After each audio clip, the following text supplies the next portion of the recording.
Let's talk about General Dru Zod in my DC cinematic universe. Already covered a bit of this, but General Dru Zod was the head of the military guild on the planet of Krypton. And when Krypton's smartest man and greatest, most accomplished scientist, Jor-El, stated that Krypton was going to blow up within their lifetime if people didn't listen to him, Dru Zod saw that as a way to claim power. This is a man who's fooled himself into thinking that he's doing the right thing for the right reasons. He believes that he was doing all of this to protect the people of Krypton. He had to overthrow the Kryptonian government, take it over for himself, make him the leader of the planet, and everything was going to be okay. And he justified this by, well, the planet's going to explode, so this has to happen. But Zod and his co-conspirators were defeated, and he and his two other generals, Ursa and Non, were sentenced to prison in the Phantom Zone. And they were teleported there by the Phantom Zone projector, a device of Jor-El's own design. There, they would sit, unaging, unfeeling, for years. That was their punishment.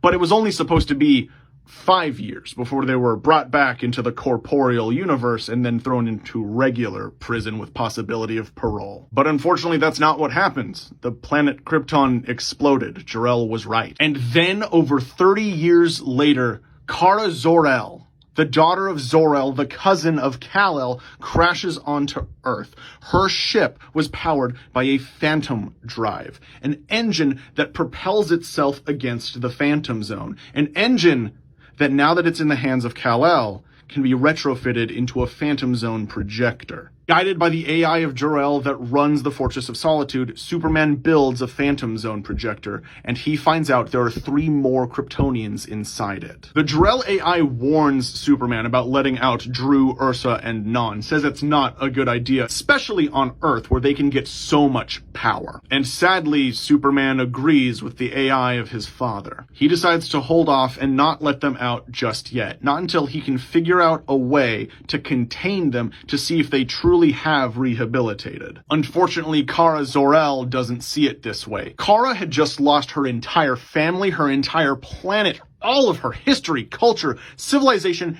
everything. All she had left was this dude claiming to be related to her, and she didn't trust it. But then she finds out General Dru Zod, a figure she knows from history. She doesn't quite trust the guy, but she knows that at least what he was doing was to save the people of Krypton, and that not just him, but 2 other survivors are inside the Phantom Zone, and he's not letting them out? No. So Kara is the one that busts Dru, Ursa, and Non out. They escape the Fortress of Solitude and they enter the human world. But now free and on Earth, a planet that's supposedly going to supercharge him and make him more powerful, Dru Zod does what any good soldier would do. Reconnaissance. He starts gathering information on this planet. He finds that it's full of super powerful beings, but that the most powerful is Superman, an untrained Kryptonian. He's a general of the military guild. He could beat this guy. He is less than 72 hours away from being the most powerful being on this entire planet. And this is when we start seeing Dru Zod's actual motivations. Because now he sets his sights on conquering Earth. And after he finds out that Superman has mated and had a child with a human woman, Dru realizes that they can bring back the Kryptonian people. He and Ursa can have full-blooded Kryptonian children. Non and Kara could have full-blooded Kryptonian children. And then he and Non could have half-blooded Kryptonian children with any willing women of Earth. With 4 superpowered Kryptonians on his side, already nothing could stand against him. But with an army of his own children, the universe couldn't stand against him. And as he's thinking this, he gets more and more disgusted with Superman. This man was given the powers of a god, and he wastes it by helping people? And what's even worse, he finds out that this man, throughout all of his time on Earth, has only killed one thing: his own clone. And so Dru Zod hates this man. This man stands against the return of Krypton. Since he didn't have to work to be given this power, he is unworthy of it.